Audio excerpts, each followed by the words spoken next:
In this video, we begin our discussion on Chapter 12, in which we go over the characteristics of monopolistic competition, where, looking ahead, currently we are examining different market structures in order to put product demand as well as product supply together to 1. Examine price and output determination, where we have seen that competitive markets lead to a higher amount of output and lower price point in equilibrium compared to that of the monopoly and coordinating oligopoly market structures. 2. Examine profits as well as consumer surplus, where we have seen that competitive markets lead to a high amount of consumer surplus in equilibrium compared to monopolies and the coordinating oligopoly, but have also seen that monopolies as well as coordinating oligopolies lead to a higher amount of economic profit in equilibrium to that of the competitive market structure. And 3. Examine the role for government intervention,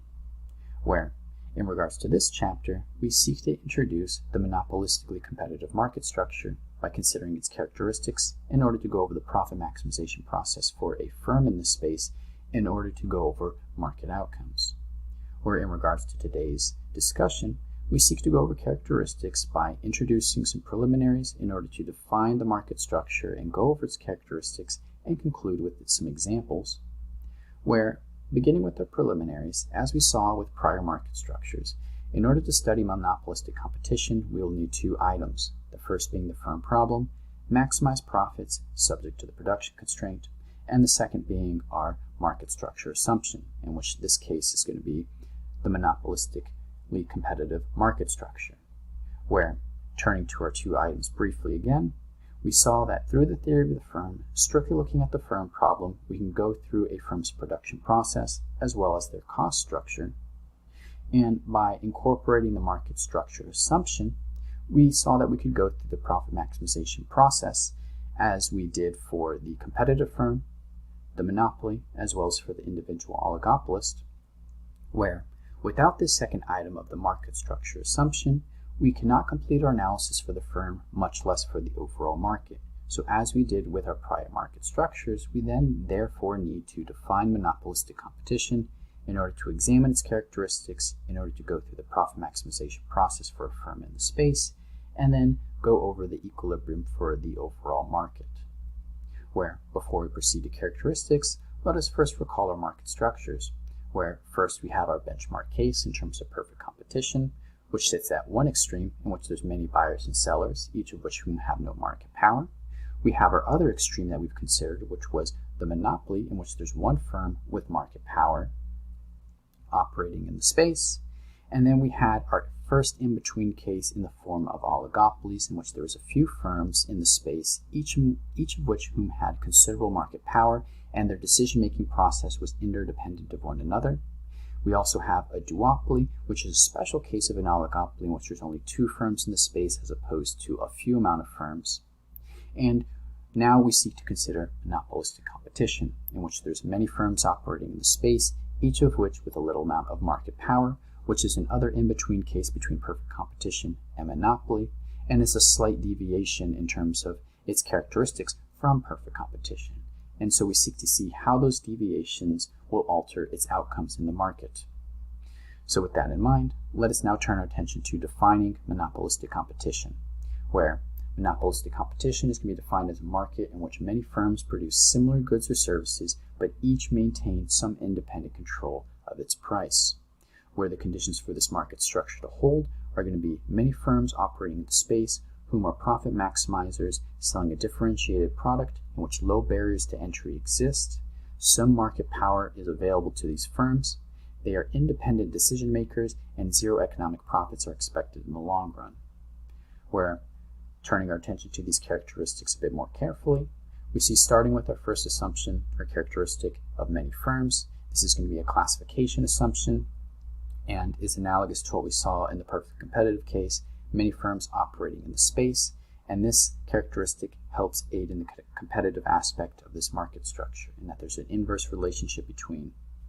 quantity of firms and market power. So with more firms in the space, this provides less avenue for market power for each firm. Moving on to our second characteristic, profit maximizing firms. This is just importing our behavior of firms into our market structure, in which the objective of firms is to maximize profits, and they will do so at the rate of the marginal rate of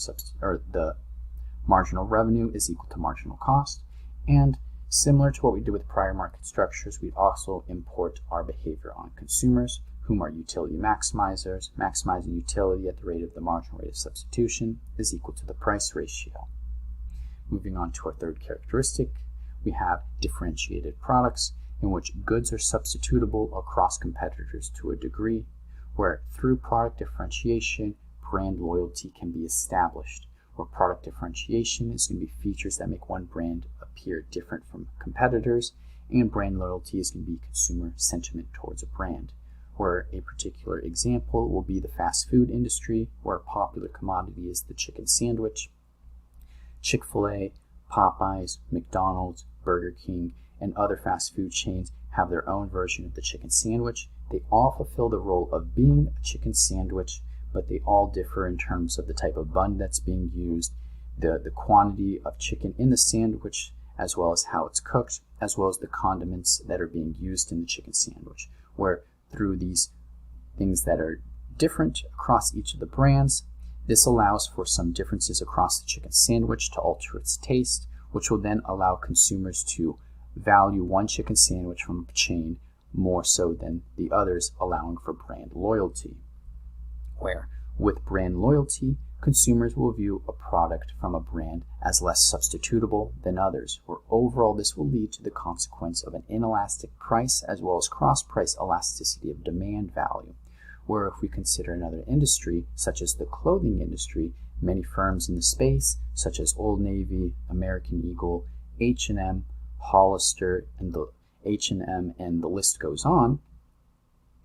If we consider American Eagle and Hollister in this instance, if we have a consumer that is brand loyal to American Eagle, let us see what's going on in terms of if American Eagle changes its prices.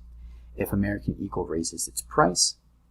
and this consumer is brand loyal to American Eagle, regardless of that price change, this consumer is still going to purchase from them. So what we have here is a percentage change in the price of American Eagle with a little to no response in terms of the demand of American Eagle clothing from this brand loyal customer. So we have an inelastic response in terms of the price elasticity of demand.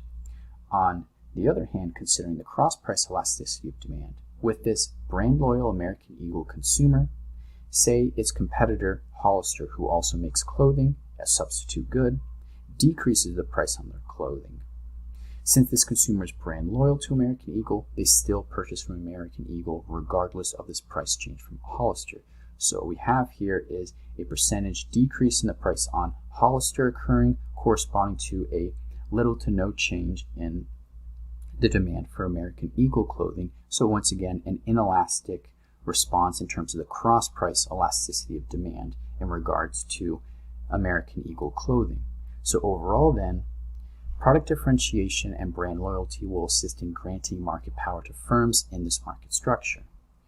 So then moving on to our fourth characteristic, we have low barriers to entry, where firms can enter and exit the market easily, where should existing firms seek profit in an industry, low barriers will allow new firms to enter, and should existing firms be at the shutdown point, low barriers will also allow for firm exit. This is similar to what we saw with the perfectly competitive market structure when we went through low barriers to entry. So then moving on to our fifth characteristic, we have some market power in which firms in the space can alter the price on their good or service, which, going over market power, once again, that's exactly as it sounds, the ability to alter market price, and we have seen that this is determined by the number of firms in the market share of each firm, barriers to entry, as well as the availability of substitute goods, where we have seen thus far that there's many firms operating in the space, so this is not going to aid in granting market power for the monopolistically competitive firm. With many firms operating in the space, we would expect low market share, so this also will not aid in granting market power. We also just saw that there's low barriers to entry in this market structure, therefore this isn't assisting monopolistically competitive firms in terms of granting them market power. All that's left is the availability of substitute goods, but we've seen that in our product differentiation characteristic, these goods are substitutable to a degree, but it's through this product differentiation and brand loyalty that aids in granting that inelastic price as well as cross-price elasticity demand response creating that market power. So market power, as mentioned, is once again going to largely be in part due to characteristic 4 of market power, availability of substitute goods, due to product differentiation to help establish brand loyalty. So then moving on to our 6th characteristic, production and pricing decisions of one firm in the market does not affect other firms in regards to their pricing and production decisions, in which we saw this is contrary to what we saw in the oligopoly market structure, in which we had to consider the tools of game theory when we were going over some pricing strategies. So then in terms of our 7th assumption, we have zero economic profits, where in the long run, a monopolistically competitive firm will generate zero economic profits, but we will see that this will be above minimum average total cost, resulting in overall inefficiency. So then with our definition and characteristics in place, monopolistic competition is a market structure that sits between the extremes of perfect competition as well as monopoly. As such, it is a more common market structure that we observe in the real world alongside oligopolies, where in terms of classification of some examples of monopolistic competition in the real world, looking at our table below, we first have the agricultural market. We have many firms operating in the space that sell an identical product, therefore this will rule out monopolistic competition. In regards to the fast food market, we have many firms operating in the space, low barriers to entry, there's product differentiation, some market power, expected amount of zero economic profit in the long run, and the firms are independent in terms of their pricing decision. So we would expect the fast food market to be a monopolistically competitive firm, as we mentioned with the case of the chicken sandwich with Chick-fil-A, McDonald's, Burger King, and all other fast food chains that offer a similar product. In regards to the clothing market, this was another example in the product differentiation case, in which we mentioned that we would expect monopolistic competition to hold in terms of its assumption, many firms operating in the space, low amounts of market power, product differentiation exists, low barriers to entry, zero economic profits, as well as independent decision making across these firms. Moving on to cell phone providers, there's only a few amount of firms operating in the space, so this will rule out immediately monopolistic competition. In terms of the electricity market, there's only going to be one firm operating in the space with high barriers to entry, so this will rule out monopolistic competition. And in regards to the coffee market, we're going to say yes, in that there's many firms operating in the space, in which there's low market power for each of these firms. They're offering a differentiated product in terms of how they serve their coffee and in terms of flavors and etc. They make independent decisions in terms of their pricing strategies, and there's zero economic profits in the long run, such that we would expect it to hold. So then, with our definition, characteristics, and some examples in place, where we seek to proceed on in our next video is to go through the profit maximization process for an individual firm in a monopolistically competitive market structure.